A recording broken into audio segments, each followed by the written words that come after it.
এখন আমরা যেটা দেখব সেটা হলো বার্ন টুল। ঠিক আছে? বার্ন টুলের কাজটা হলো একটা ছবিকে আপনার ছবির ফেসের উজ্জ্বলতা আপনি বাড়াতে পারেন। ঠিক আছে? এজন্য আমরা প্রথমে যেকোনো একটা ছবি ওপেন করে নেই। ঠিক আছে? আমরা ছবির শুধু ফেসের অংশটা লাগবে আমাদের। তাহলে এখান থেকে আমরা যেকোনো একটা ছবি ওপেন করি প্রথমে।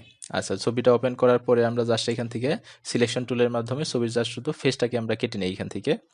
আচ্ছা, আমরা এখান থেকে আমরা জাস্ট ফেসটাকে কেটে নিই, এই জন্য আমাদের কপি করতে হবে। কপি করার পরে নতুন একটা পেজ নিউ, এখান থেকে আমরা 10টা ছবি নিব। তো একটা ছবির মাপ হলো 308, হলো 10টা ছবির মাপ হলো 3080। ঠিক আছে? ওকে।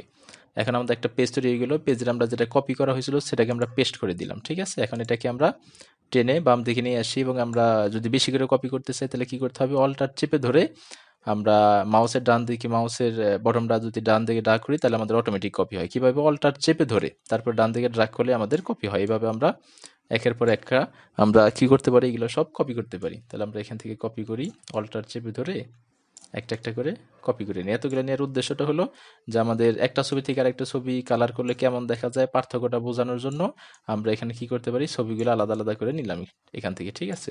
ওকে। এখন এখানে আমরা একটু বড় করার জন্য জুম করে নিতে পারি। আমরা এখান থেকে ফিল স্ক্রিন দিয়ে দিলাম, এখানে বড় হয়ে গেল। তাহলে আমরা প্রথম দিকে চলে আসি, এবার প্রথমটা চলে আসি। আচ্ছা, এটা আমাদের প্রথম ছবি। এখন আমরা প্রথমে এটাকে সিলেক্ট করার জন্য মুভ টুল থেকে ক্লিক করলাম, সিলেক্ট হয়ে গেল।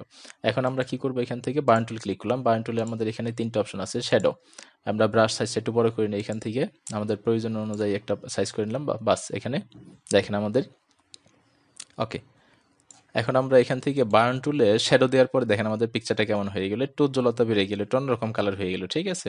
অর্থাৎ এই ডান পাশে যে ছবিটা দেখতেছেন, ডান পাশে যে ছবিটা দেখতেছেন, এটা আমাদের নর্মাল পিকচার, অর্থাৎ কোনো কাজই করা হয় নাই। কিন্তু বাম পাশের যে ছবিটা আছে এটা কিন্তু আমাদের বার্ন টুলের শ্যাডো করা হয়েছে। ঠিক আছে? এরকম আলাদা একটু কালার হয়ে গেল। আমরা যদি তারপর এটা দেখি, এই জন্য আমাদের এই হ্যান্ড টুলের ইউজ করে আমরা ডান দিকে নিয়ে নিলাম এবং আমরা এই ছবিটাকে সিলেক্ট করবো। এই জন্য মুভ টুল ক্লিক করে সিলেক্ট করলাম। আচ্ছা, সিলেক্ট করার পরে আমরা আবার কি করতে পারি, এখান থেকে মিড টোনসটা নিতে পারি। মিড টোনসটা কেমন দেখি আমরা এখানে, মিড টোনসটা একটু কালো কালোর মতো হয়ে গেল। এটা কারণ বার্ন, বার্ন মানে পুরা পুরা হবে, একটু দেখেন এটা একটু কালো কালোর মতো হয়ে গেল। আচ্ছা, তারপর এটা দেখি, আমরা আবার এখানে মুভ টুল দিয়ে সিলেক্ট করলাম। এটা সিলেক্ট করার পরে আমরা এরপরে কি আছে, হাইলাইটস, হাইলাইটসটা দিয়ে দেখি কেমন হয়। আচ্ছা, হাইলাইটস মানে আর একটু বেশি রকমের কালো হয়ে গেল। দেখেন আমরা যদি পাশাপাশি এখন এই 4টা ছবি রাখি, এখানে আমরা একটু ছোট করে দিই, এটা একটু বড় করে দিই। দেখেন আমরা পাশাপাশি 4টা ছবি সিরিয়ালে রাখি, তাহলে বুঝতে পারবো আমাদের কি পার্থক্যটা কি। দেখেন এই পাশাপাশি 4টা ছবি হলো, যেমন আমাদের এই ছবিটা হলো আমাদের, যেমন ডান পাশ থেকে শুরু করি, এই ছবিটা হলো আমাদের নর্মাল ছবি, অর্থাৎ এটাকে কোনো এডিট করা হয় নাই। ঠিক আছে? স্বাভাবিক ছবি। এটা হলো আমাদের বার্ন টুলের হাইলাইটস, হাইলাইটস দিলে কালারটা দেখেন এমন হয়ে গেল। এটা থেকে একটু পার্থক্য আছে কিন্তু। আর এটা হলো মিড টোনস। ঠিক আছে? আর এটা হলো আমাদের শ্যাডো, অর্থাৎ আপনার বিভিন্ন টাইপের কালার এখান থেকে আমরা করতে পারি। অনেক সময় দেখা যায় একটা ছবির আপনার মানে পুরো ফেসের ভিতরে আমরা এখান থেকে আমরা সবটা দিয়ে থাকি না। যেমন বার্ন টুলে আমরা কি করতে পারি, আমরা এই শ্যাডোটা একটু ব্রাশটা ছোট করে নেই। বার্ন টুলের শ্যাডোটা আমরা শুধু এই যে মানে মুখের ভিতরে দিয়ে দিলাম, দেখেন ঠোঁটের ভিতরে দিয়ে দিলাম, কালারটা কত সুন্দর হয়ে গেল। ঠিক আছে? দেখেন এখান থেকে আমরা কালারটা সুন্দর হয়ে গেল। ঠিক আছে? দেখেন এটা, এটার মুখের ঠোঁটের দিকে আপনি দেখেন, একটু খেয়াল করেন, এটার দিকে দেখেন, একটু অন্যরকম হয়ে গেল। ঠিক আছে? যেমন এখানে এই চুল আছে, চোখের উপরে যেই আছে চুলগুলো আছে, আমরা কি করতে পারি, এটার মাধ্যমে মিড টোনস, মিড টোনসের মাধ্যমে দিতে পারি। দেখেন একটু কালো হয়ে গেল। আমরা যদি ব্রাশটাকে একটু শুরু করে নিই, এখান থেকে ব্রাশটা একটু শুরু করে নিলাম, এখন দেখেন এই যে আমরা এখান থেকে একটু বেশি করে কালো করে দিতে পারি এরকম। যেখানে অর্থাৎ যেখানে যেখানে একটু ভুল হয়ে গেল, এডিট, এডিট থেকে step backward, edit step backward, edit step backward, বাস। দেখেন আমরা এখানে এরকম টেনে দিতে পারি, দেখেন কালো হয়ে গেল। ঠিক আছে? আমরা এখানে চোখের যে পাপড়ি আছে, পাপড়িগুলো আমরা কি করতে পারি, এখানে কালো করে দিতে পারি এখানে।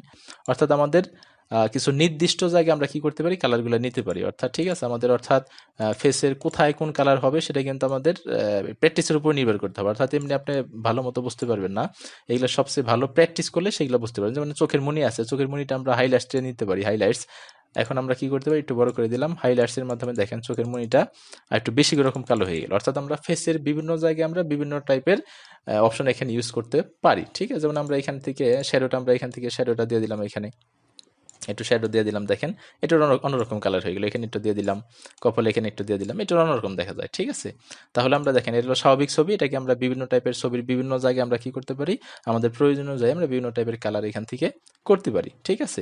এটা হলো আমাদের এই বার্ন টুলের 3টা অপশন। ঠিক আছে? আর আমরা তো এটা আগেই দেখিয়েছি, এটা হলো যত বাড়াবো তত এই কালারটা তত গাঢ় করে হবে, আর কালারটা যত কমাবো তত কম করে হবে। ঠিক আছে?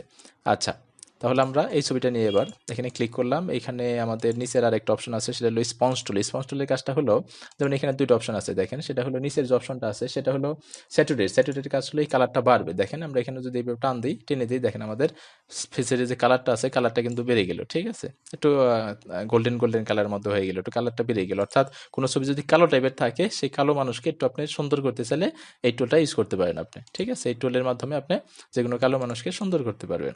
আচ্ছা, এরপর এটা দেখি কি, এটার পরে আমরা মুভ টুলের মাধ্যমে এই ছবিটা সিলেক্ট করলাম এবং আমরা এখান থেকে স্পঞ্জ টুলের মাধ্যমে নিচের উপর অপশনটা দেখি আমরা।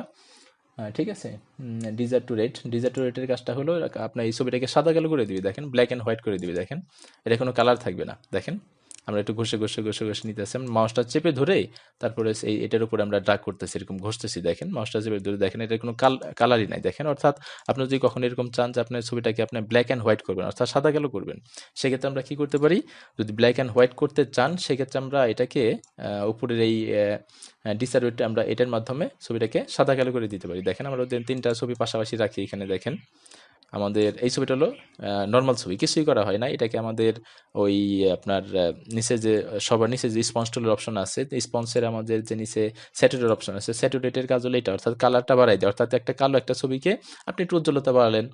আর তার এটার উপরটা যে আমাদের অপশনটা আছে ডিজারেটেড, সেটার কাজ হলো যে আপনি যে কোনো একটা ছবিকে একবার সাদা কালো বানাই দিতে পারেন। অর্থাৎ পূর্বের অবস্থায়, পূর্বে বলতে আগের দিনের মানুষ যেমন ছবিগুলো তুলতো সাদা কালো, সেই রকম সাদা কালো করতে পারেন। ঠিক আছে, আর এখানে যে ফ্লো আছে, ফ্লো মানে আমরা জানি যে এখানে যত বেশি দিবেন তত কালারটা গাঢ় করে হবে, যত কম দিবেন তত হালকা করে হবে। ঠিক আছে, তো আশা করি এখান থেকে আপনি বার্ন টুল এবং স্পঞ্জ টুল ভালো মতো বুঝতে পারছেন। এবং আগের টিউটোরিয়ালে আমরা ডস টুলের কাজ দেখিয়েছিলাম, প্রায় তিনটা কিন্তু প্রায় কাছাকাছি। অর্থাৎ আপনার এই তিনটাই কিন্তু ছবির মানে ফেসের সব জায়গায় দিবেন। অর্থাৎ একটা জায়গায় আমরা একটা টুল এখানে ইউজ করতে পারি। ঠিক আছে, তো আশা করি এটা, আর এগুলো ফটোশপের যতগুলো কাজ আছে এগুলো আপনি কিন্তু একবার দেখলেই হবে না। অর্থাৎ মানে বারবার যদি প্র্যাকটিস করেন তাহলেই কিন্তু এগুলো ভালো মতো মনে থাকবে। ঠিক আছে, এবং এক ছবির উপরে করা যাবে না। অর্থাৎ আপনি বিভিন্ন টাইপের ছবি ওপেন করে সেখানে এটার মাধ্যমে যদি করেন তাহলে আপনি সবচেয়ে ভালো বুঝতে পারবেন। ঠিক আছে, তো আগেই বলতেছি এক ছবি বার করবেন না, বিভিন্ন ধরনের ছবি নিয়ে তারপর সেটার উপরে যদি আপনি করেন তাহলেই সবচেয়ে ভালো এটা বোঝা যাবে। ঠিক আছে, এক ছবির উপরে করলে কখন এটা সুন্দর মতো বোঝা যাবে না। ঠিক আছে, তো আশা করি সবাই ভালো মতো বুঝতে পারছেন। ধন্যবাদ।